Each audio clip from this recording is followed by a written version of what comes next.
설교는요, 하나님께서 요셉에 관한 설교를 하라고 하시는 거예요. 요셉의 삶을 통해서, 요셉을 통해서 우리에게 들려줄 음성이 있나 보네요.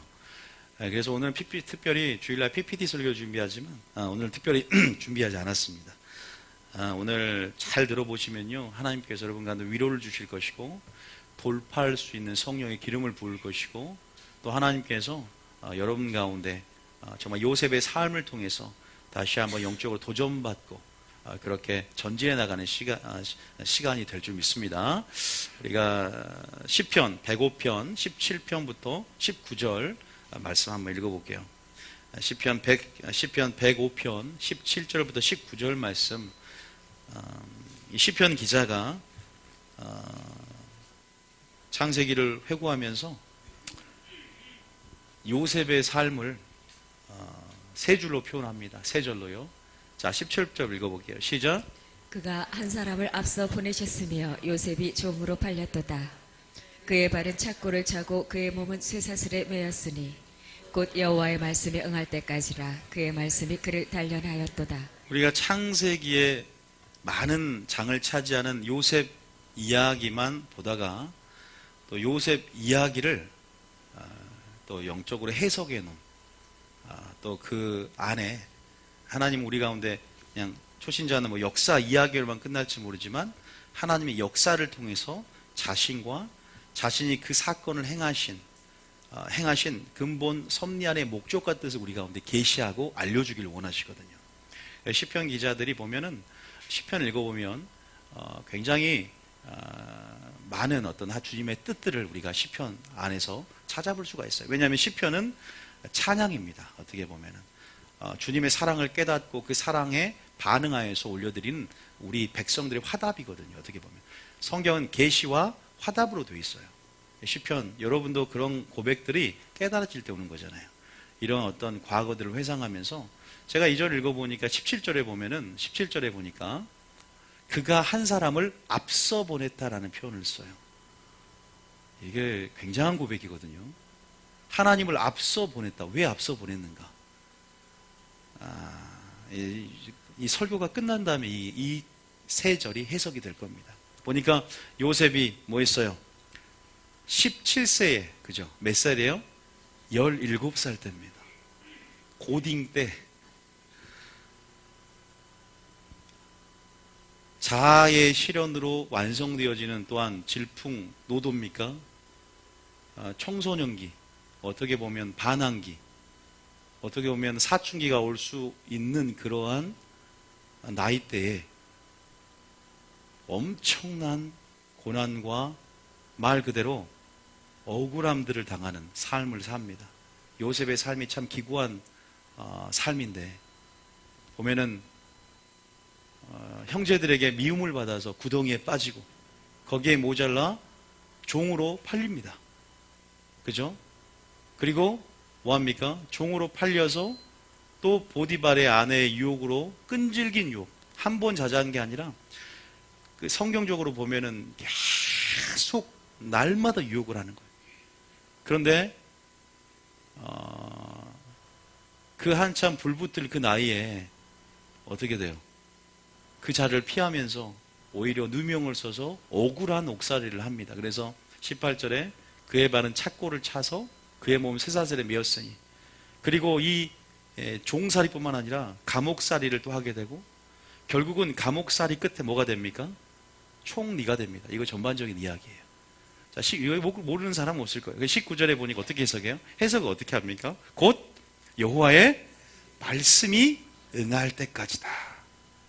요셉의 삶을 하나님의 섭리와 연결시키는 거예요. 때로는 좀 미리 앞서서 말씀할 수 있지만 요셉의 고난의 시작이 하나님의 약속의 시작일 수 있다는 것.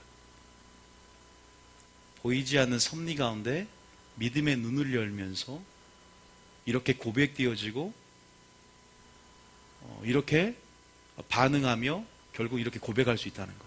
대단한 건데요. 어쨌든 여기 시편 기자는 곧 여호와의 말씀이 응할 때까지다.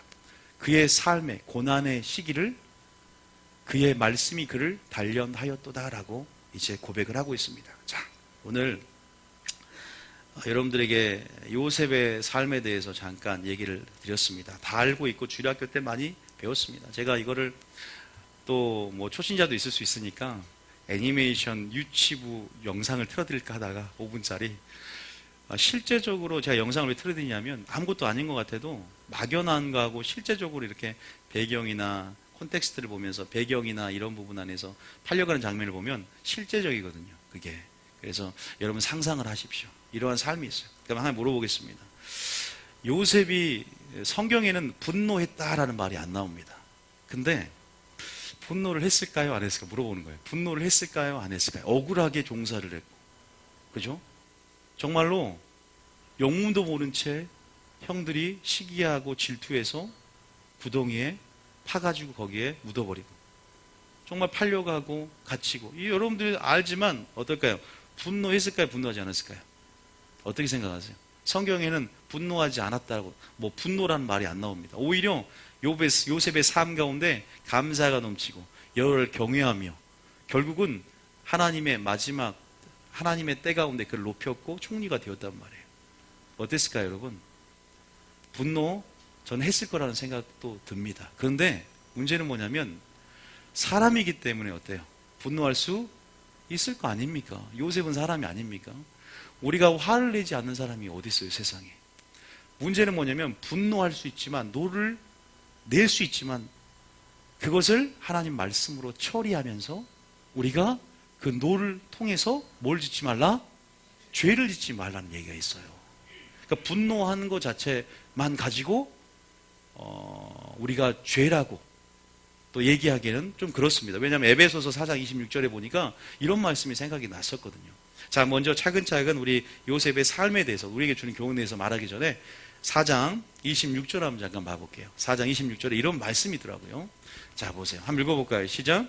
분을 내어도 죄를 짓지 말며 해가 지도록 분을 품지 말고. 부부싸움을 해도 다음 날까지 넘기지 마시기 바랍니다. 어쨌든 그런 부분 안에서 보세요. 20절에 보니까 분을 내어도 죄를 짓지 말며 해가 지도록 분을 품지 말라라고 말합니다. 왜? 그 다음 절에 봐볼까요? 그 다음 절에. 왜냐하면 마귀에게 뭘 주지 말라? 마귀에게 틈을 주지 말라라고 말을 하고 있어요. 그래서 요셉은 그러나 분명히 분노했지만 분노를 분명하게 처리하는 무엇이 있었습니다.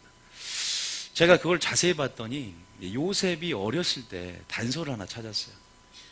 채색 옷을 입혔다 그래요. 요셉이 뭘 입혔다? 채색 옷을 입혔어요. 그게 뭐냐면 그냥 이 누가 누구를 좋아했어요? 라헬을 너무나 사랑했어요. 야곱이.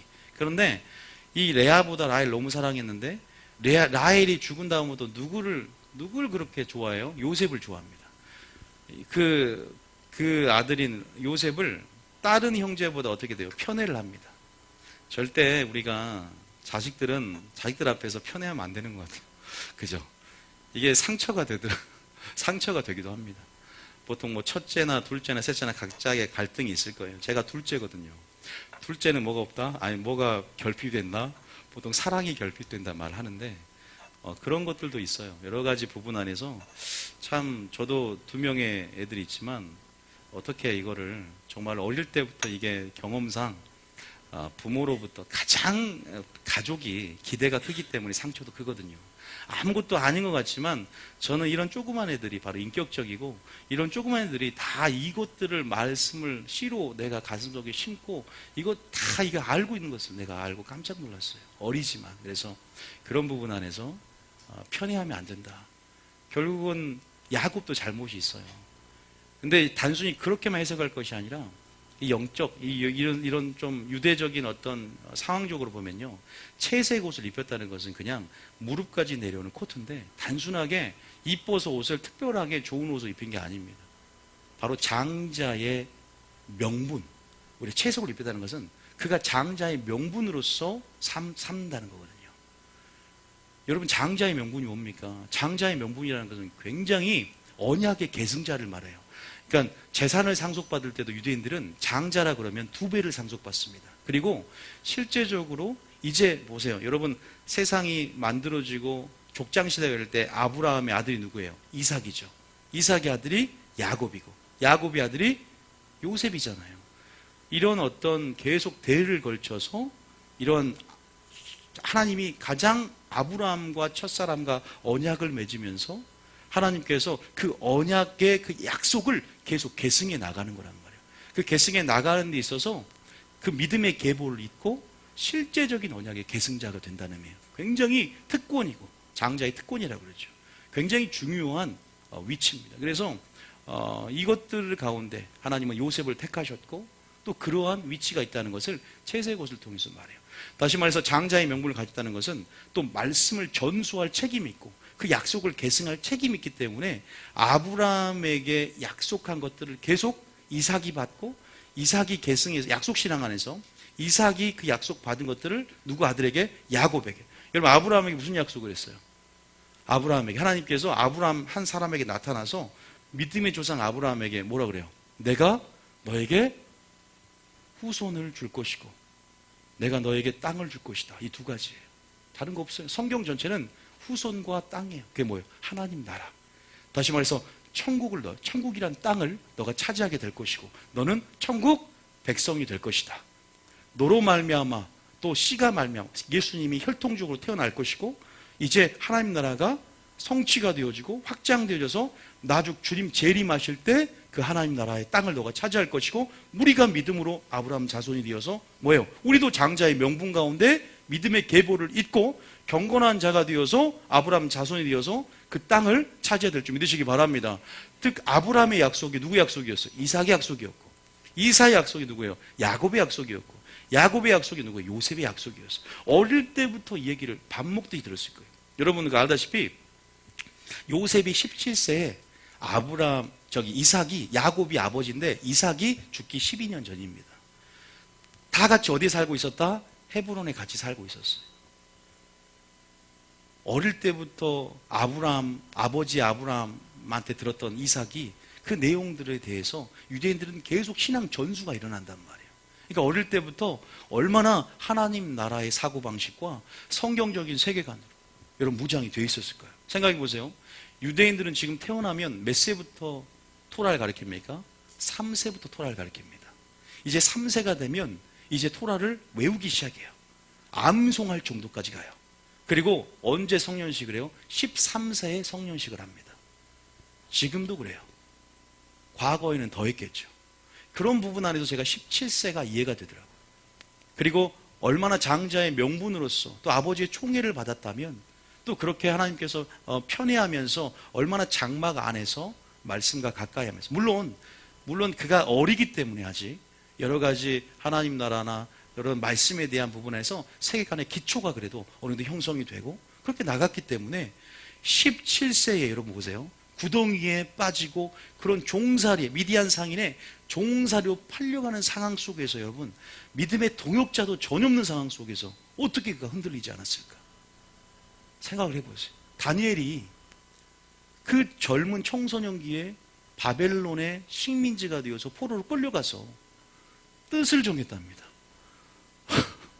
매일 철야를 오고 매일 예배를 참석해도 뜻을 못 정하는 어른들이 태반인데 이 중고등부였던 다니엘이 뜻을 정해서 왕의 짐이야 포도주를 먹지 않고 목숨을 걸고 신앙의 지지와 절개를 지켰다는 거예요.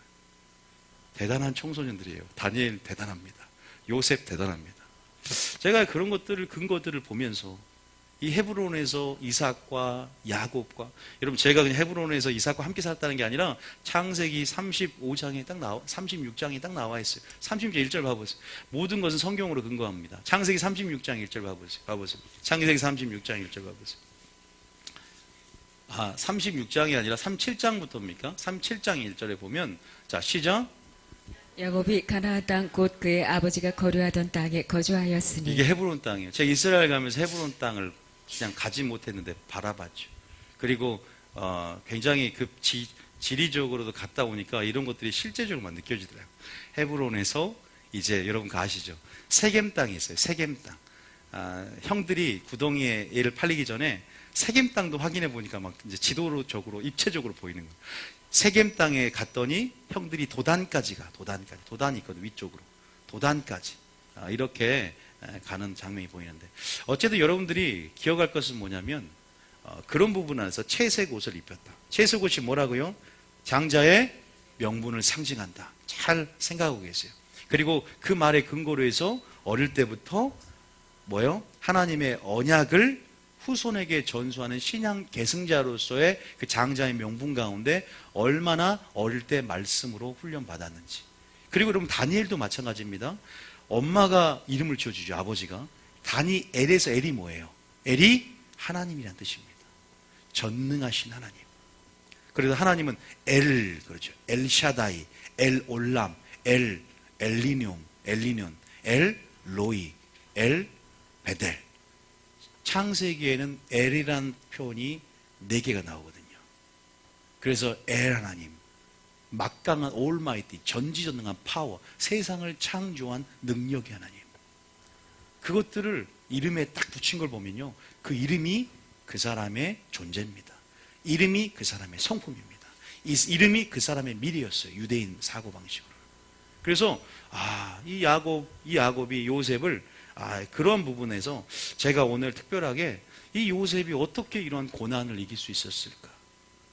어떻게 앞이 이렇게 깜깜하게 보이지 않는 이러한 둘러봐도 어둠밖에 보이지 않는 이 절망적인, 과연 저에게도 상담을 많이 오고 예언을 받으러 오시는 수많은 사람들, 교회 나오는 많은 사람들이 과연 그 어린 나이에 요셉과 같은 그러한 정말로 억울한 종사를 하면서 그런 상황 가운데, 여러분 다윗도 보세요. 요셉 보세요. 다 하나님이 사랑했던 사람들이고, 다윗도 보세요. 그 도망자의 삶이잖아요. 얼마나 기구한 운명이고, 얼마나 아들에게도 왕위를 찬탈당하고, 사울에게도 몇십 년을 쫓겨다니면서 굴생활을 하고. 그런데 그런 사람들이 어떻게 돼요? 어떻게 그 상황 속에서 지배당하지 않고 어떻게 반응함을 통해서 하나님 마음이 합한 자가 되고, 창세기에서 가장 장수가 많은 게 뭐예요? 요셉장이잖아요. 그만큼 예수 그리스도를 예표하는 요셉의 삶이 얼마나 우리 가운데 큰 교훈을 주고 얼마나 중요한지. 여러분들, 우리가 똑같은 실존적인 상황 가운데 요셉의 삶처럼 끝내는, 여러분 이기고 승리하는 삶으로 나아가는 축복된 삶이 될 줄 축복합니다. 자, 우리 배경을 좀 보시자는 거예요. 그래서 그러한 부분에서 나갔구나. 근데 여러분, 요셉이 하나님께서 이렇게 엄청난 고통 가운데 하나님께서 정말로 이렇게 그를 낮추고 시험한 이유가 뭘까요? 요셉이 어릴 때 아주 못된 단점이 있어요. 그게 뭐예요?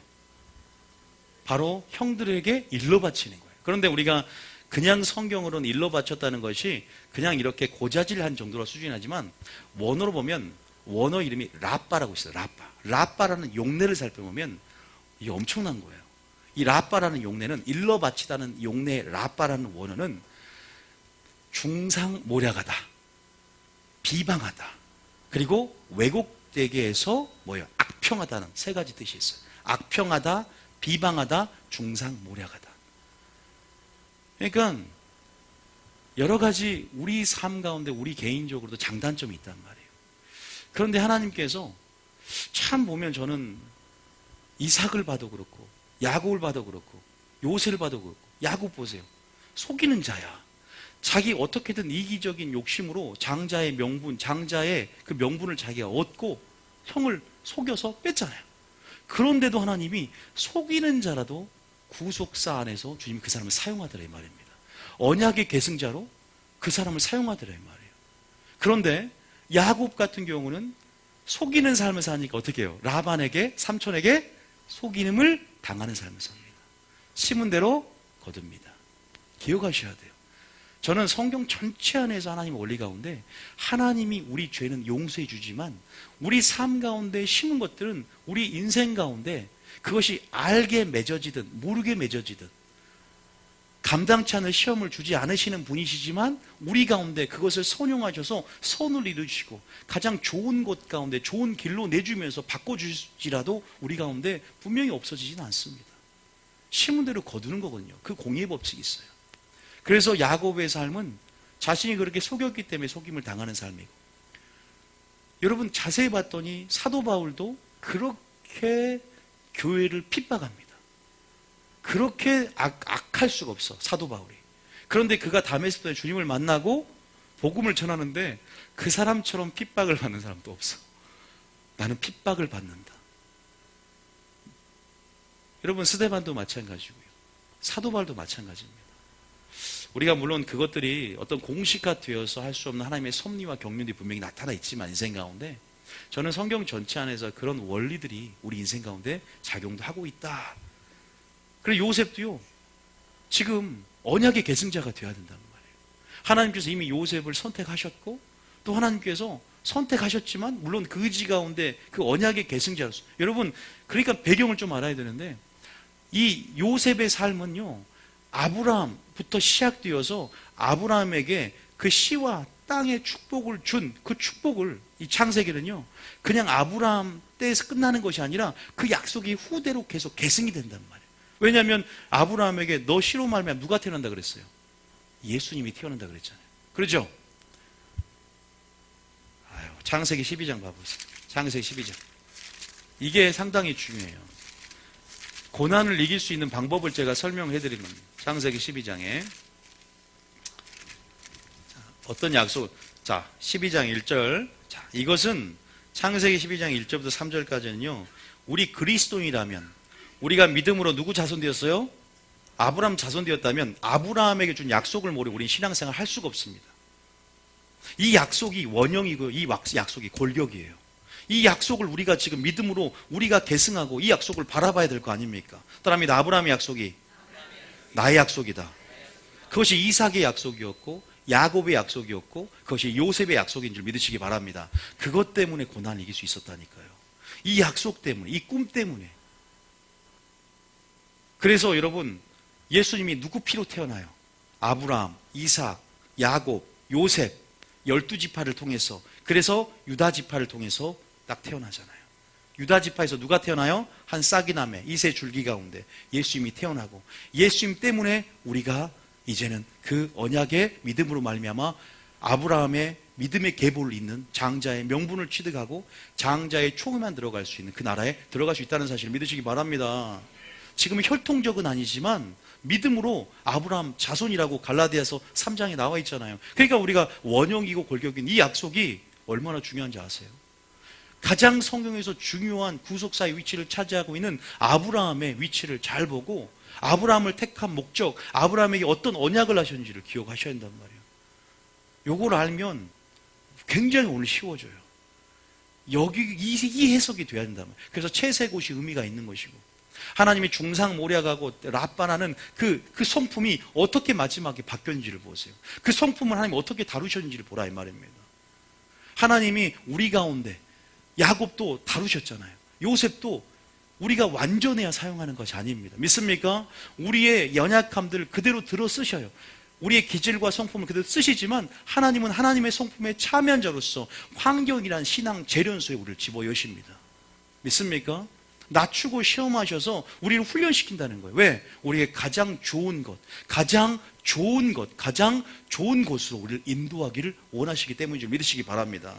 오늘 중고등 설교도 있지만 하나님은 여러분의 목자가 된다는 사실이에요. 오늘 요셉이 어떻게 승리할 수 있었고 어떻게 총리까지 갈 수 있었는가?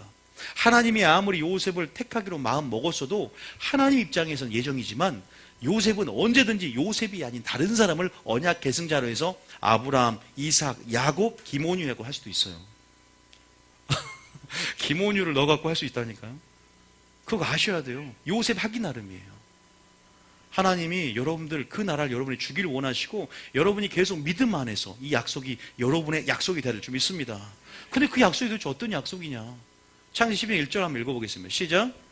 여호와께서 아브라함에게 이르시되 너는 너의 고향과 친척과 아버지의 집을 떠나 내가 네게 보여줄 땅으로 가라. 뭐 어디로 가라? 땅으로 가랍니다. 그 땅이 어디예요? 가나안 땅이에요. 성경 전체는 뭐예요? 모세 오경 출애굽기부터 시작해서 신명기까지 어디로 가라? 가나안 땅. 가나안 땅이 뭘 얘기해요? 우리에게 천국을 주고자 하는 거예요. 하나님 나라를 지금 이 땅에 건설하라는 얘기입니다. 아브라함에게. 그러면 땅만 있으면 됩니까? 뭐가 있어야 돼요? 아니, 국민이 있어야지. 영토가 있었으면. 근데 그 백성을 이제는 어디까지? 이방인 우리까지. 있습니까? 누굴 통해서? 예수님을 통해서. 그러니까 혈통적으로 누가 태어나야 돼요? 예수님이 태어나야 돼요. 누구 지파를 통해서? 유다 지파를 통해서 태어나잖아요. 그러면 요셉이 있어야 돼요? 없어야 돼요? 요셉이 어떤 역할을 하는 줄 아세요? 요셉이 출애굽기 1장에 보면 여러분 요셉을 통해서 누가 태어나요? 이스라엘 12지파가 태어난단 말이에요. 12지파가 번성해서 뭐가 돼요? 이스라엘 민족이 만들어져요. 뭐가 만들어진다? 민족이 만들어요. 이스라엘 나라가 만들어집니다. 이제 창세기 족장 시대가 끝나고 이스라엘 민족 시대가 열리는 거예요. 그러니까 아브라함은 구속사에서 굉장히 또한 요셉은 중요한 위치를 차지하고 있는 거예요. 여러분 우리가 신앙생활을 많이 오랫동안 하신 분들은 창세기 12장 1절부터 3절까지 많이 들었어요. 그냥 복의 근원만 생각하고 이런 것만 하지만 이게 큰 하나님의 경륜의 차원에서 숲을 보면서 성경 전체 통을 잡으면서 우리가 구속사가 흘러가는 이 시작점에서 아브라함 시작점에서 이것이 어떻게 시작이 되는지를 보면서 큰 틀로 이게 통전적으로 이해하다 보면요 얼마나 중요한지. 자 다시 한번 12장 1절부터 시작. 여호와께서 아브라함에게 이르시되 너는 너의 고향과 친척과 아버지의 집을 떠나 내가 네게 보여줄 땅으로 가라. 2절입니다. 시작. 내가 너로 큰 민족을 이루고 네게 복을 주어 네 이름을 창대하게 하리니 너는 복이 될지라. 자, 큰 민족 이뤘어요, 안 이뤘어요? 어떤 민족 누구예요? 이스라엘 민족. 그 다음에 누구예요? 그 다음에 예수님. 그 다음에 예수님을 통해서 누구예요? 우리입니다. 우리가 하나님 나라가 되었지 않습니까? 여기서 나라입니다. 이스라엘이 하나님의 나라가 되었고 나라를 이루었고 이제 우리가 뭐예요? 하나님의 백성으로서 참여하는 자가 됐다는 사실 믿으시기 바랍니다. 그러니까 아브라함의 복이 누구의 복이다? 우리의 복 아닙니까? 우리가 복의 근원자가 된 줄 믿으시기 바랍니다. 그래서 뭐예요? 지금 두 가지 약속이에요. 땅과 씨입니다. 씨. 그래서 창세기 그러면 이삭도 동일한 약속일까요? 동일한 약속입니다. 내가 아브라함에게 명령 준 것처럼 너를 통해서 후손이 만들어질 것이고 내가 너에게 땅을 줄 것이다. 우리에게 천국의 약속이 반드시 소망이 되어야 될 줄 믿습니다. 가나안 땅의 약속이 소망이 되어야 될 줄 믿습니다. 그러는 거예요. 요셉이 어릴 때부터 장자의 명분 그 채색 옷을 입으면서 할아버지와 아버지께 무엇을 들었을까요? 야곱은요 그렇게 약탈하는 자요. 야곱은 그렇게 속여서 뺏는 자였지만요 장막을 사랑하는 자였어요. 에서는 사냥을 좋아했고 장막을 사랑했다는 것은 뭐예요? 그 성품 가운데 조용하게 마리아처럼 하나님 말씀 듣기를. 때로는 여러분 하나님을 사랑하지만 온전하지 못할 수 있어요. 이 요셉을 하나님께서 다루기를 원했어요. 정말 하나님께서 우리 삶 가운데 어떻게 하나님의 섭리 가운데 우리 인생을 다루기를 원할까? 요셉의 고난의 시작이 하나님의 약속이 시작일 수 있어요. 하나님의 섭리 가운데 믿음의 눈을 여셔야 돼요. 근데 믿음의 눈을 열고 보려는데 내 환경만 보면 어려움만 보면 돌파가 됩니까? 이런 큰 틀에서 아브라함부터 주신 약속 신앙을 붙잡는 것입니다. 하나님의 놀라운 구속사를 이해하면서 하나님 관점으로 그 문제를 보기 시작하는 거예요. 믿습니까? 하나님을 알 때 자유함이 생길 줄 믿습니다. 하나님의 역사를 이해할 때 하나님이 인생을 주관하고 계시고 하나님이 역사를 홀로 붙잡고 계셔서 세상을 창조하신 분이 자신의 뜻과 섭리 가운데 말씀대로 이 세상을 이루고 계신다. 요한계시록을 성취한다. 세상 끝도 이 말씀이 이루어지고 있다는 사실 믿으십니까? 우리가 하나님의 타임테이블 안에 어느 구속사의 위치 가운데 있는지 모르지만 지금 세상 끝 종말이 오고 있다는 사실. 주님은 약속대로 초림 때 내가 온 그 모습 그대로 간 모습 그대로 다시 오리라. 감람산에 승천하실 때 그 약속을 주시면서 이제 하나님 나라가 완성되어 오기 전에 내가 너에게 하나님 나라를 줄 것이고 이제 예수님을 통해서 구약에서 예언된 하나님 나라가 예수님을 통해서 성취가 되었고 너희는 성령이만 권능을 받고 하나님 나라를 확장해 나갈 때 가시적인 하나님 나라를 완성하게 될 것이다. 그래서 이걸 우리가 통으로 알아야 돼요. 이걸 모르면서 그냥 문제는 문제만 커 보입니다. 사건은 사건대로 해석이 바뀌지 않으니까 그냥 내 지식과 경험대로 내가 두려워하는 그 감정 그대로 이 사건을 보니까 돌파가 안 일어나요. 근데 요셉이 어릴 때 보세요. 유대인들은 제가 아까 3살 때부터 엄마와 아빠의 관계보다 더 중요한 것을 태어나자마자 하나님과 너의 관계를 알려준단 말이에요. 잠언 22장 6절인가요? 잠깐 이건 갑자기 생각나는데 잠언 22장 6절 봐보세요. 잠언 22장 6절에 시작. 마땅히 행할 길을 아이에게 가르치라. 그리하면 늙어도 그것을 떠나지 아니하리라. 믿습니까? 하나님의 세계 경영. 하나님의 세계 경영. 여러분, 히스토리가 뭐예요? 뜻이 역사입니다. 근데 히스 스토리야. 합해진 거예요. 히스가 뭐예요? 그의 이야기. 누구의 이야기? 예수님의 이야기다. 여러분 그것을 알고 계셔요. 역사를 주관하신 분이 누구다? 하나님입니다. 우리 개인의 삶을 주관하신 분이 누구다? 하나님이신 줄 믿으시기 바랍니다. 사람으로 마음이 경영할지라도, 사람이 마음으로 그 길을 계획할지라도 그 길을 인도하신 분은 하나님인 줄 믿습니다. 참새 2마리가 한 앗사론에 팔리는 걸 알지 못하느냐? 그러나 하나님이 허락하시면 한 마리도 땅에 떨어지지 아니할 것이다. 하나님의 섭리를 인정하는 거예요. 하나님이 이 고난까지도 하나님의 섭리 가운데 선용하셔서 합력하여 자신의 뜻과 선을 이룰 것을 믿는 믿음. 믿음의 눈을 열고 그 주권적인 섭리를 바라보면서 결국 그분은 여호와 로이, 나의 목자 되셔서 나를 좋은 초장과 푸른 초장과 쉴만한 물가로 인도하실 거라는 그 선하심과 인자하심을 붙잡는 신앙. 믿습니까? 이건 쉽게 어떻게 생길까요? 그냥 가만히 있는데 생겨요. 두려움이 커도, 어려움이 커도, 고난이 커도 여러분 분명히 고난이라는 걸 피할 수 없습니다. 왜 아기가 울면서 태어납니까? 세상에 당할 고난을 알기 때문에 울면서 태어납니다. 얼마나 세상살이가 힘들 거 알면 태어나자마자 울겠습니까? 나 이제 고난 시작됐구나. 아니 생각해 보세요. 고난이라는 설교, 돌파는 설교 사람들은 더 좋아해. 제이름이 설교보다. 왜? 실존적인 문제잖아요. 잘 들어보세요. 하나님께서 제가 왜 지금 아브라함 고난을 이길 수 있는 설교를 해주지 왜 갑자기 아브라함의 주신 약속 그걸 얘기한 줄 아십니까? 아브라함이 무엇을 바라보고 어떠한 신앙, 이걸 약속 신앙이라 그래.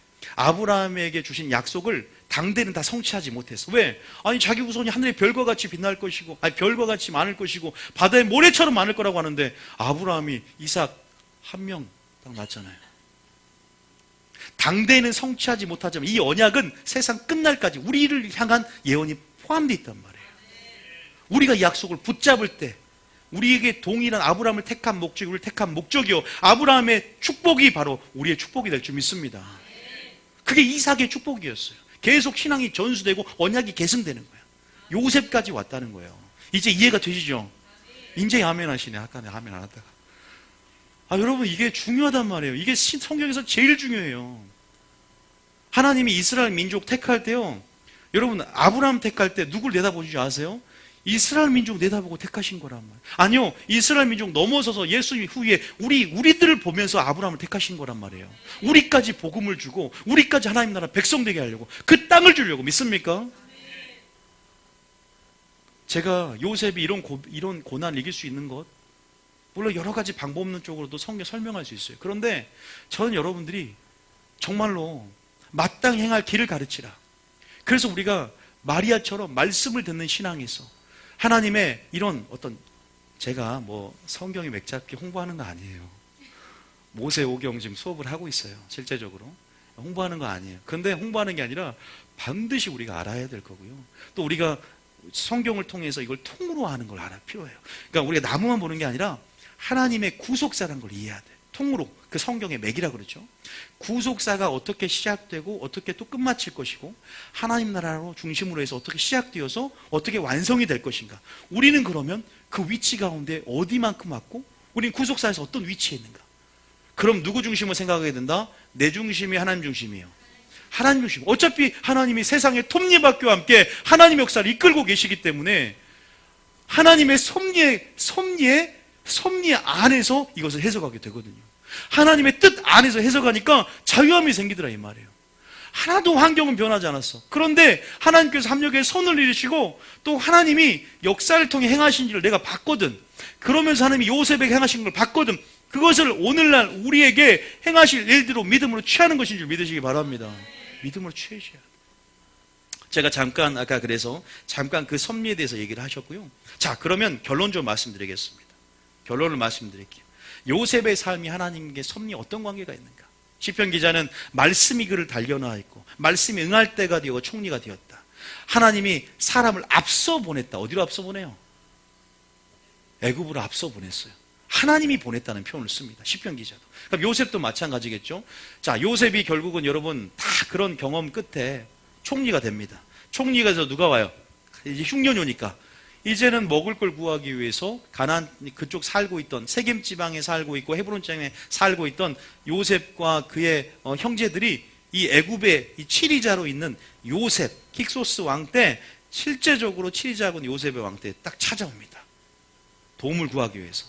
하나님께서 우연은 없습니다. 자, 요셉이 참 애굽에서 뭐가 됐어요? 그럴 수 있을까요? 근데 알고 봤더니 그 애굽의 왕조가 셈족의 혈통 계열에 세워진 왕족이에요. 다시 말해서 유대인 핏줄이에요. 그래서 힉소스 왕조 때 요셉이 왕으로 세워집니다. 이렇게 해서 그리고 난 다음에 나중에 람셋 2세 때 이제 요셉을 위시로 그 백성들이 이스라엘 백성들이 민족을 이루고 변성하게 되니까 그때 출애굽 사건이 되는 거거든요. 지금 여러분들이 그런 부분 안에서 이 형제들을 만나는 장면이 있는데 그 장면 두 장면 한번 봐보겠습니다. 자, 창세기 45장 5절. 이제 본격적으로 요셉이 고난을 이길 수 있었던 이제 이유에 대해서 자세히 설명을 하고 여러분들도 이제 어떻게 우리가 신앙생활을 하면서 갖추어야 될 것인가, 어떻게 해석해야 될 것인가 한번 생각을 해봤으면 좋겠어요. 자, 창세기 45장 5절 형들과 상봉을 하면서 만나면서 이러한 고백을 합니다. 자, 시작. 당신들이 나를 이곳에 팔았다고 해서 근심하지 마소서, 한탄하지 마소서. 하나님이 생명을 구원하시려고 나를 당신들보다 먼저 보내셨나이다. 참 대단하죠, 그죠? 난 이 고백을 읽으면서 자신이 그 고난의 시작 가운데 무엇을 바라봤을까? 구덩이에 딱 들어갔어요. 봐도 아무것도 보이지 않아요. 분명히 저는 하늘을 바라봤을 줄 믿습니다. 그냥 뻥 뚫린 하늘이 아니라 하늘에 계신 하나님. 그리고 여전히 하나님이 내게 주신 꿈과 또 아브라함 때 시작된 그 약속신앙 안에서 또 하나님께서 어릴 때부터 들어왔던 아버지부터 들어왔던 그 사랑 안에서의 주님의 음성들. 뭔가 요셉에게서는요 확실한 소망이 있었습니다. 그 소망이 무엇인가? 소망이 있으면요 우리 삶을 변화시키거든요. 왜 고난하는 사람이 고난을 이깁니까? 바로 천국이 소망이 있기 때문인 줄 믿으시기 바랍니다. 가나안 땅이 소망이 있기 때문이에요. 하나님께서 나에게 가나안 땅을 주길 원하시고 또 내가 성취되지 않아도 내 후손에게 가나안 땅을 주길 원한다. 다시 말해서 이것은 이제 그 언약의 계승자의 위치로서 말하는 거지만 다시 말해 쉽게 말하면 하나님 나에게 저 가나안 땅을 주길 원해. 하나님 나라의 통로로서 나를 사용하길 원해. 여기서 내가 정말 말 그대로 개죽음 당하지 않고 하나님이 나를 사랑하는 분명한 그 사랑을 말씀 안에서 배워왔고 하나님 나라 세계관과 또 말씀의 세계관 안에서 어릴 때부터 그 패밀리 로라 그러죠. 어릴 때부터 그런 법 안에서 유대인들 안에서 배워왔던 어떤 그러한 마땅히 가르쳤던 그 길 안에서 분명히 그 길을 좀 보았으리라 믿습니다. 여러분 그게 제가 생각이 아니라 보시면 알아야겠다가 제가 성경을 통해서 확인시켜드릴 거예요. 당신들은 나를 이곳에 팔았다고 해서 근심하지 마소서, 한탄하지 마소서. 하나님의 생명을 구원하시려고 나를 당신들보다 뭐에다? 먼저 누가 보냈어요? 형들이 나를 쫓아낸 거예요? 하나님 나를 보낸 겁니까? 이 요셉이요 지금 하나님이 다루심 가운데 있습니다. 낮추고 시험해요. 요셉이 중상모략했다 그랬죠. 요셉은 정말 어리석은 자야. 그러니까 이때 내가 요셉 어릴 때 보니까 뭐가 나냐, 지혜가 이제는 하나 어릴 때부터 들어왔지만 아직 부족한 거예요. 지혜가 정말 좀 낮아. 겸손도 낮아. 왜요? 근데 요셉이 말미에 지혜가 얼마만큼 올라져 있는지, 겸손이 얼마만큼 예수님의 성품을 이루고 있는지 보면 돼. 왜? 지혜가 나냐? 요셉이 자기에게 하나님이 꿈을 줬잖아요. 그죠? 꿈을 줬잖아요. 그거 다 알고 계시잖아요. 꿈을 줬는데 이것을 누구에게 경솔하게 말했어요? 형들에게 경솔하게 말하니까 거룩한 것을 개에게 주지 말고 돼지에게 주면 찢어서 상하게 할까? 아니 그 하나님이 주신 그런 성숙 계시들을 성숙시키고 누구와 언제 나눌까가 굉장히 중요하거든요. 우리가 기름부음학교에서 아버지께서 전했더니 아버지는 성숙되어 있기 때문에 그 말을 간직했고 그 말을 예사로 듣지 않았단 말이에요. 굉장히 경솔하게 지혜가 있어야 돼. 아버지의 은사의 크기보다 무슨 크기가 있어야 된다? 지혜의 크기가 있어요. 풀어낼 때 지혜가 있어야 돼요. 능력이 많으면 안 되고 능력의 크기보다 지혜의 크기가 커야 될 줄 믿습니다. 근데 요셉이 지혜가 좀 낮았어 그때. 그리고 겸손도 마찬가지. 어떤 교만기가 좀 있죠. 막 고자질하고 중상모략하는 그 성품들을 하나님께서 이러한 구덩이와 노예와 종살이 여러 가지 이런 감옥살이의 경험을 통해서 결국은 하나님이 바꿔주시거든요. 자, 이 구절을 한번 보면 그러면서 그의 성품이 어떻게 바뀌었고 그가 모든 상을 이길 수 있었던 근본적인 이유에 대해서 이 구절들은 말하고 있습니다. 5절 다시 한번 읽습니다. 시작. 당신들이 나를 이곳에 팔았다고 해서 근심하지 마소서, 한탄하지 마소서. 하나님이 생명을 구원하시려고 나를 당신들보다 먼저 보내셨나이다. 하나님의 섭리를 보시기 바랍니다. 하나님의 섭리 가운데 믿음의 눈을 여시기 바랍니다. 고난이 왔습니까? 문제 자체만 보지 마십시오. 문제 속에 말씀하신 하나님의 음성을 들으시기 바랍니다. 환경과 상황의 지배를 당하지 마십시오.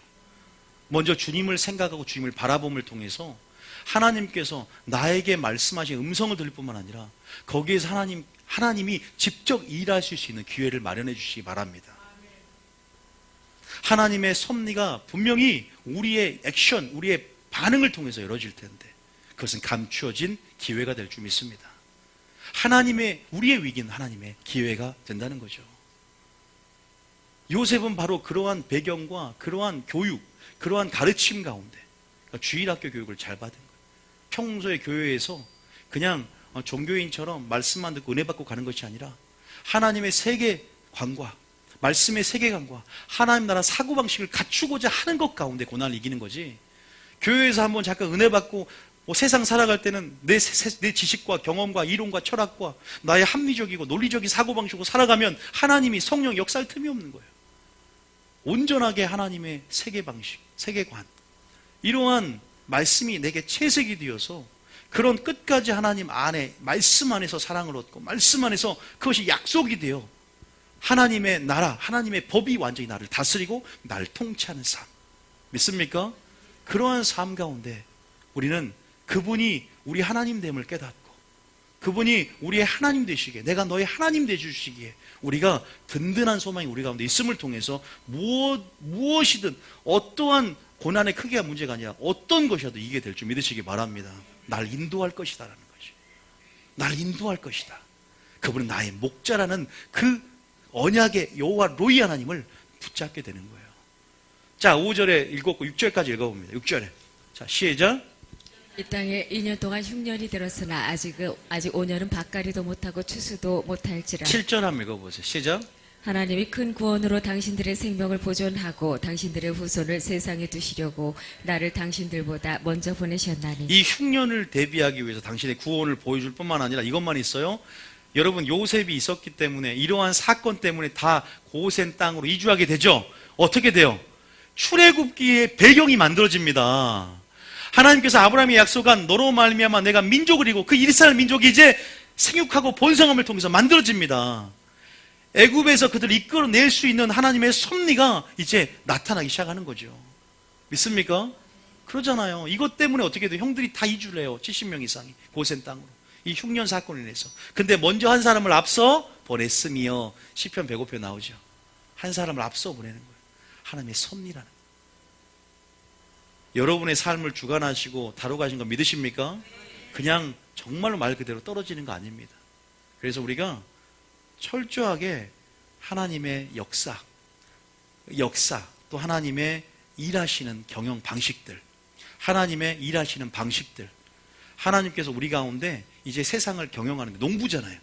이런 모든 부분 안에서 하나님과 우리의 관계 또 이런 모든 부분에서 하나님이 누구인지 어떻게 일하시는지를 우리가 철저히 알아야 될 줄 믿으시기 바랍니다.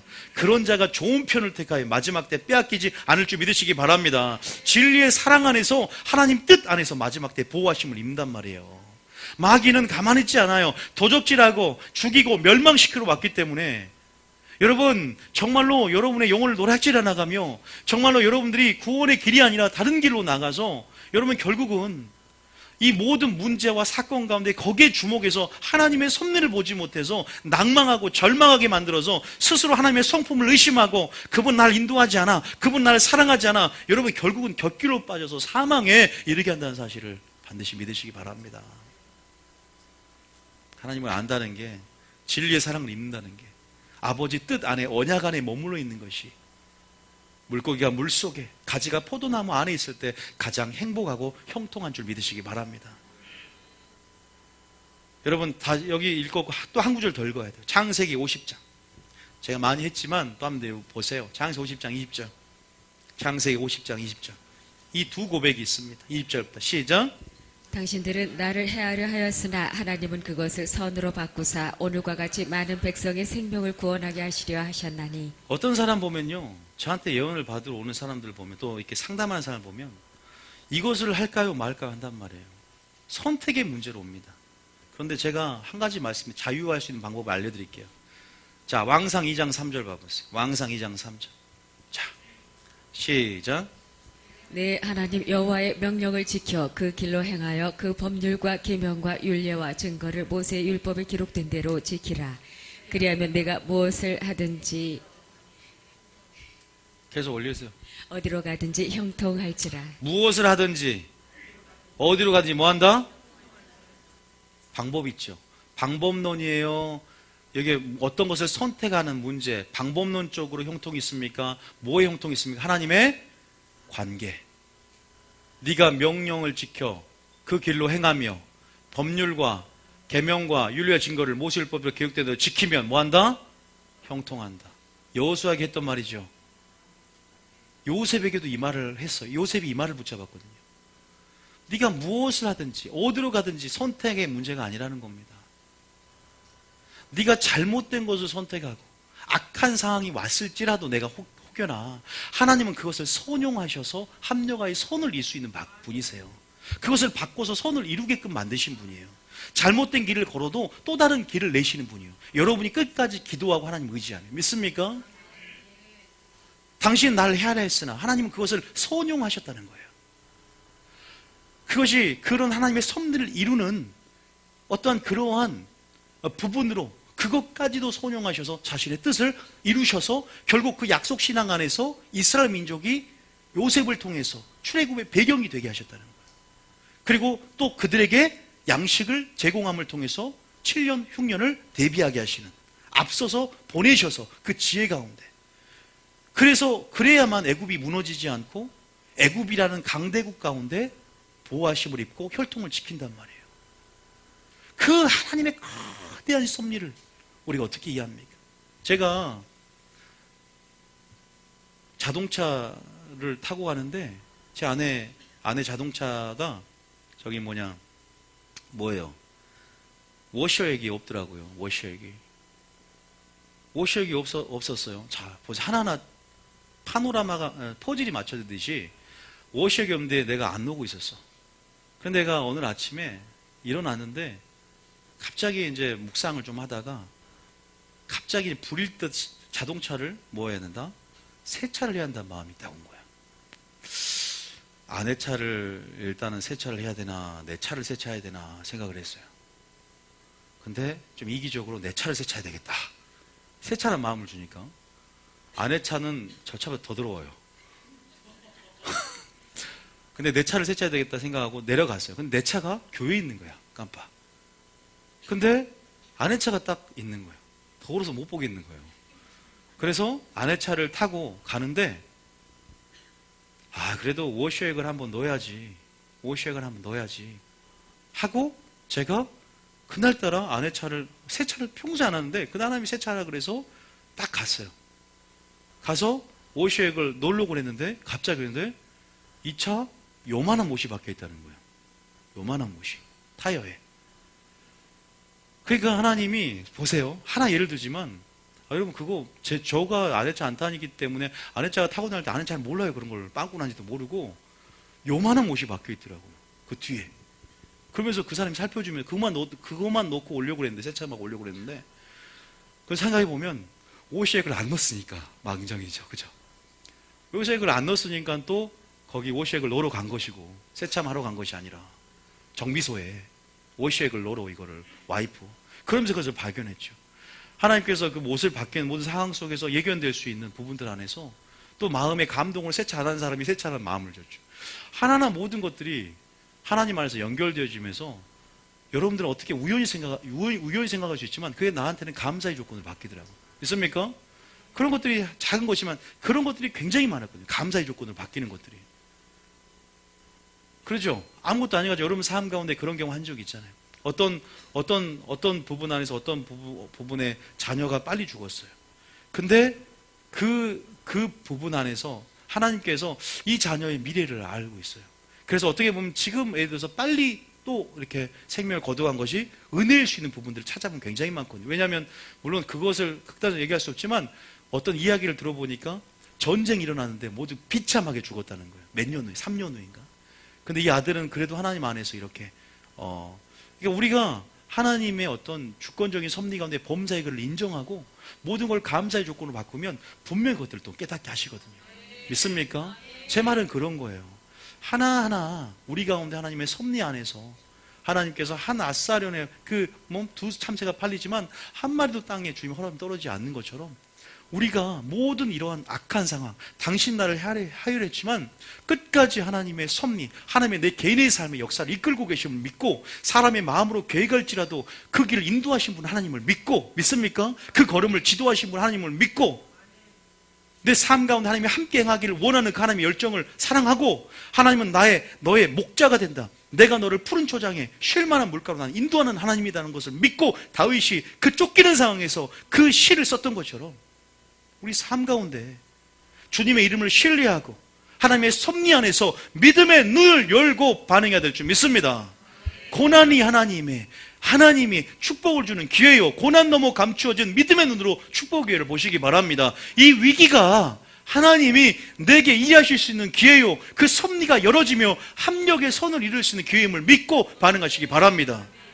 두려움에 사로잡히지 말고 감정을 하나님 말씀으로 약속으로 처리하면서 여러분 그 천국의 소망, 그 하나님의 약속의 소망을 붙잡고 살아가시기 바랍니다. 신실하게 붙잡을 때 감옥에 있어도 예수님이 함께함으로 예수님의 약속이 내 삶 가운데 실체가 되므로 내가 구덩이에 있을지라도 실체가 되므로 내가 종사에 팔려 있을지라도 하나님이 목적이 되고 그 약속이 실체가 되므로 나를 통해서 분명히 땅을 기업으로 줄 것이고 나를 통해서 하나님께서 하나님의 경륜의 역사를 일으킬 걸 믿고 믿습니까? 우리가 그런 부분 안에서 구속사의 위치 안에서 우리가 그렇게 반응해 나갈 때 우리 승리하게 될 줄 믿으시기 바랍니다. 하나님을 아는 만큼 자유가 되는 거죠. 내 자신을 보면 침체가 오지만 하나님을 바라보고 하나님의 역사 속에 그 계시의 음성을 들으면 돌파가 일어난다는 사실입니다. 요셉은 자기를 보지 않았고 하나님을 보았습니다. 상황과 환경에 지배를 당하지 않았습니다. 다가오는 그 거대한 물결을 보지 않았습니다. 예수님을 바라보며 물을 걷는 것입니다. 베드로처럼 물을 걷는 것입니다. 예수님이 지금 내 배에 함께 고물을 베고 지금 누워 계신 걸 보시기 바랍니다. 하나님이 나를 통해 하실 놀라운 일들을 믿음으로 기대하며 지금 잘못 선택했고 내가 잘못된 사람과 결혼했을지도 잘못 선택할지라도 걱정하고 두려워하지 마시란 말이에요. 하나님이 모든 상황을 선용하셔서 여러분 불신자 남편을 어떻게 하나님이 세계 모든 민족 위에 하나님 나라를 향한 하나님의 증인으로 세울지 어떻게 합니까? 믿습니까? 바꾸실 거란 말이에요. 그러니까 우리가 하나님이 일하시는 방식과 경영 방식 여러 가지 모든 하나님이 누구인가를 하나님은 지금 계시할 때 역사 속에서 그 음성을 들으시기 바랍니다. 요셉을 통해서 그 음성을 듣고 우리는 오직 감사로 하나님께 영광 돌려야 될 줄 믿습니다. 분노가 일어나지만 말씀으로 약속으로 처리할 수 있다니까요. 사람인지라 감정적이지만 말씀으로 승리하게 될 줄 믿으시기 바랍니다. 그래서 그 말이 그겁니다. 창세기 50장 2절에 바로 그 말이에요. 창세기 50장 2절에 자, 창세기 50장 2절 다시 읽어봐요. 창세기 50장 20절. 자, 다시 20절부터 20절. 자, 시작. 당신들은 나를 해하려 하였으나 하나님은 그것을 선으로 바꾸사 오늘과 같이 많은 백성의 생명을 구원하게 하시려 하셨나니. 믿습니까?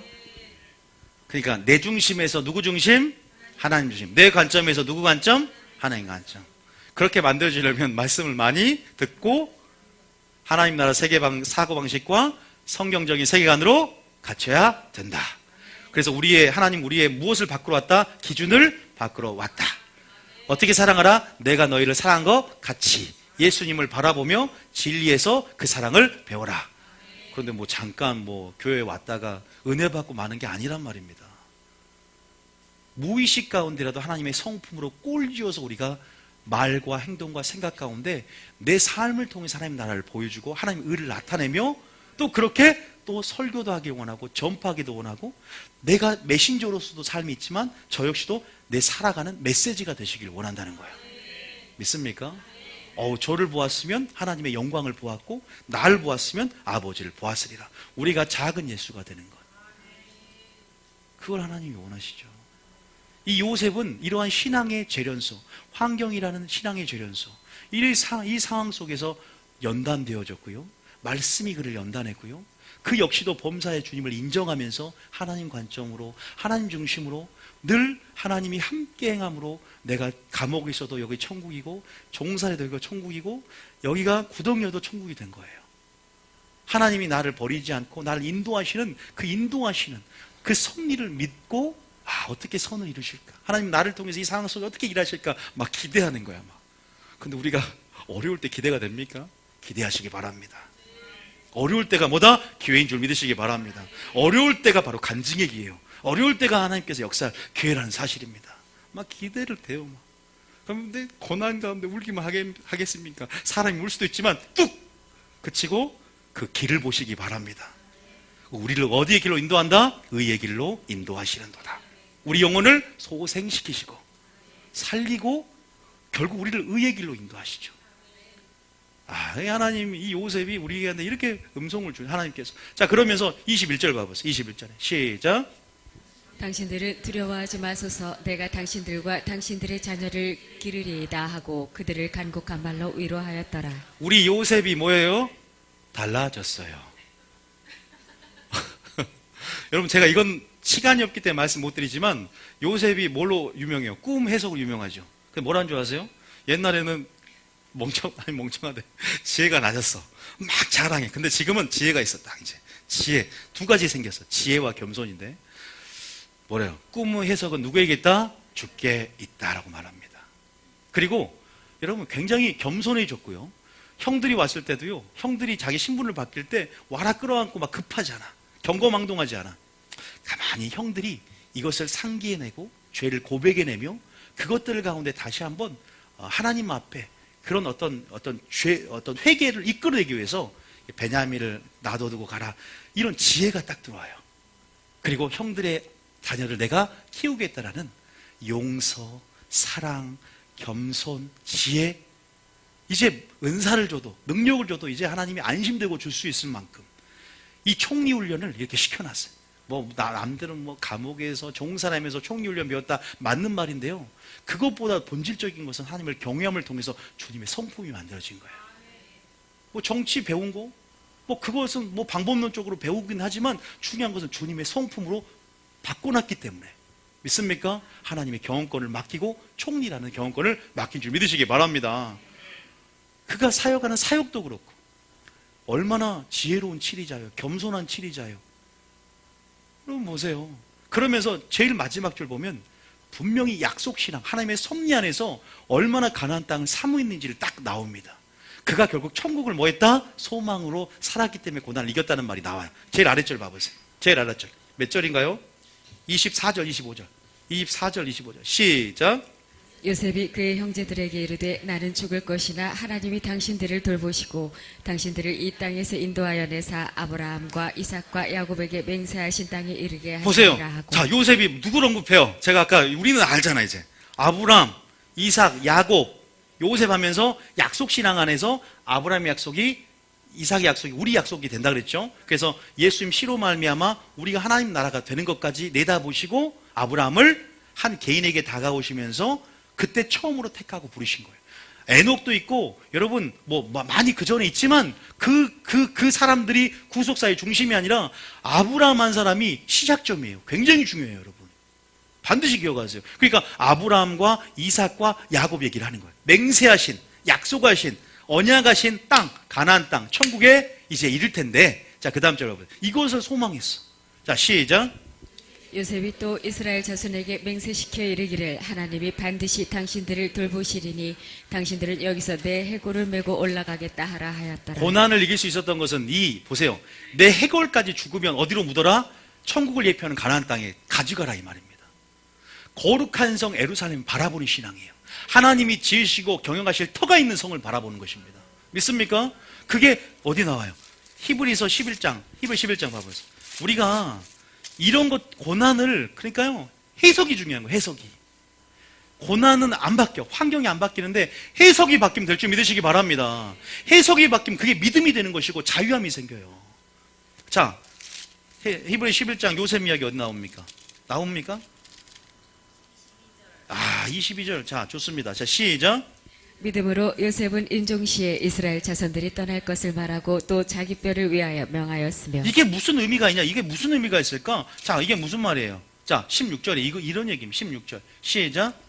그들이 이제는 더 나은 본향을 사모하니 곧 하늘에 있는 것이라. 이러므로 하나님이 그들의 하나님이라 일컬음 받으심을 부끄러워하지 아니하시고 그들을 위하여 한 성을 예비하셨느니라. 그 성이 어떤 성이야? 10절. 시작. 이는 그가 하나님이 계획하시고 지으실 터가 있는 성을 바랐음이라. 믿습니까? 여러분들도 무엇을 바라보고 계십니까? 죽을 때까지 유언이 그 정도라면 유언이라는 것은 그 사람의 삶의 총체적인 뭐예요? 방향성이고, 유언은요. 그 사람이 소망했던 것들이 그대로 드러나는 믿음의 고백 아닙니까? 지으시고 경영하실 터가 있는 성을 바라보며 저도 사역하고 있습니다.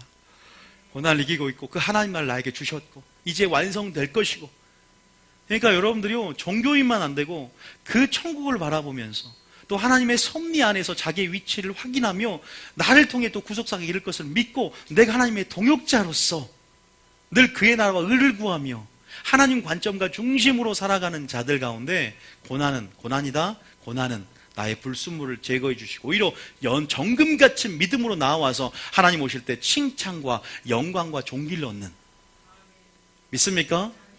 그러한 담대함이 여러분 가운데 만들어진다는 사실을 기억하시기 바랍니다. 그것을 기억하셨으면 좋겠어요. 마지막으로 우리가 봤지만 창세기 39장만 읽고 제가 한번 마치겠습니다. 39장 한번 봐보세요. 잠깐. 그 중간에 잠깐 이 단면만 잠깐 보고 그 중간에 잠깐 창세기 39장 잠깐 1절만 잠깐 봐볼게요. 읽어만 보고 잠깐 하나만 해석하고 마치겠습니다. 한 39절 1절부터 우리가 종살이 팔렸을 때 이제 부분적으로 좀 확대해서 종살이로 팔렸을 때 잠깐 배경만 잠깐 볼게요. 1절부터 끝까지 읽어봅니다. 시작.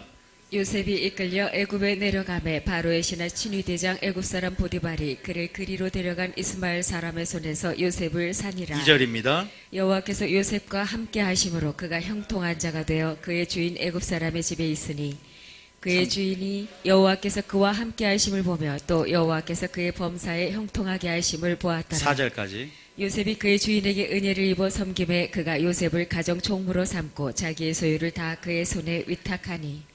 여러분, 엄청난 사건이죠. 우리가 지금 총리가 되었을 때 고백을 끄집어서 얘기를 했지만 총리가 되어서 성공한 것이 아니라 총리가 되어서 이제 뭐 자기의 자아를 실현하고 총리가 되어서 뭔가 약속이 열어지고 풀어지고 그것이 기쁜 것이 아니라 이미 요셉은 감옥에 있을 때부터 이렇게 종살이 팔릴 때부터 뭐예요? 무슨 개념이 있어요? 세상 사람 보기에는 실패고 그것이 고난이고 굉장히 역경이고 굉장히 실패라고 생각할 수 있는 상황 속에서 뭐가 됩니까? 무슨 개념이 들어와요? 형통이라는 단어가 들어옵니다. 이게. 믿습니까? 그러면 여러분의 고난도 하나님의 형통인 줄 믿으시기 바랍니다. 형통이 될 수 있다는 거예요. 감옥살이가 갇힌 공간이 하나님 앞에 열린 공간이 될 수 있다니까요. 믿음의 눈 안에서. 그것이 하나님의 섭리를 배우고, 물론 뭐 감옥에서 정치 이야기를 배우고 정치인으로서 여러 가지 뭐 청지기 의식 가운데 청지기 직분을 감당하는 것으로서 배울 수 있는, 총리가 되기 위해서 자격을 갖추는 환경적으로 하나님 나를 재련하지만, 여기에서 뭐예요? 가장 중요한 본질은 뭐예요? 요셉이 늘 하나님과 함께 행하심으로 뭐 했다? 형통했다는 사실을 반드시 기억하시기 바랍니다. 하나님이 늘 함께 했다. 늘 함께 했다. 하나님의 임재의식, 존전의식, 코람데오란 말이 있죠. 늘 하나님 앞에서라는 뜻이에요. 코람데오 정신을 가지고 늘 하나님이 함께 행할 때, 다시 말해서 무엇을 하든지 어디로 가든지가 문제가 아니라 여러분들이 방법론적이 아니라 하나님이 함께하는 것이 형통의 축복이라는 사실이에요. 믿습니까? 여호수아야, 네가 여호와의 율법책을 좌우나 우나 치우치지 말고 그것을 묵상하면 내가 너와 함께 할 것이고 어디로 가니 너희가 형통할 것이다 라고 말했지 않습니까? 요셉에게도 말했어요. 그래서 감옥이 뭐다? 하나님의 그러한 갇힌 장소가 아니라 하나님의 열린 장소요. 그 감옥이란 장소는 뭐예요? 하나님이 그 요셉을 보호하는 장소입니다. 하나님의 섭리를 진행 중에 있다는 것을 믿고 하나님이 보호하는 장소였고요. 여러분들이 그 모든 종살이 하면서 나왔던 모든 가운데 하나님께서 그 상황을 통해서 열방들이 하나님 나라를 보게 하는 거예요, 요셉을. 그럼 여러분 고난 속에서 오히려 어떻게 하면 영광 돌릴까를 생각하셔야 되는 거예요. 분명히 완전한 뜻이 실현되지 않았어요. 아직 총리가 되지 않았어. 그럼에도 불구하고 그 상황 속에서 지금 보세요. 너무 성실했어. 맡은 바 세상에서도 형통할 수 있는 비결을 보여주는 거예요. 세상은 우리와 세상 방식이 틀려서 세상 사람 인정하지 못해요. 우리는 세상에서는 말고 교회만 들어와 살아야 돼요. 아니요, 세상에 나가십시오. 세상에 나가서 하나님을 보여주십시오. 세상에서 인정을 받지 않아요. 믿습니까? 열왕들이 하나님의 영광을 보고 나오게 될 것입니다. 요셉을 보고 요셉이 그 모든 요셉을 위해서 애굽 지경에 복을 내렸어요.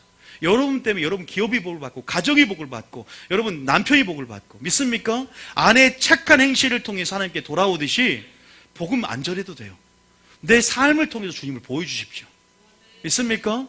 물론 전략적으로 복음을 전할 때는 되지만 지혜롭게 간접적으로 하나님 나라가 무엇인지를 보여줘도 여러분 하나님께서 여러분을 통해서 형통하는 것들을 하나님이 함께 하심을 보았다라고 이방 사람들이 말하게 된다는 거예요. 불신자들이 말하게 된다는 것입니다. 이삭에게도 똑같이 당신과 함께하는 사람을 하나님을 내가 보았나이다. 아브라함에게도 지금 똑같이 누구에게도 요셉에게도 이런 족장들 가운데 우리들 가운데도 마찬가지입니다.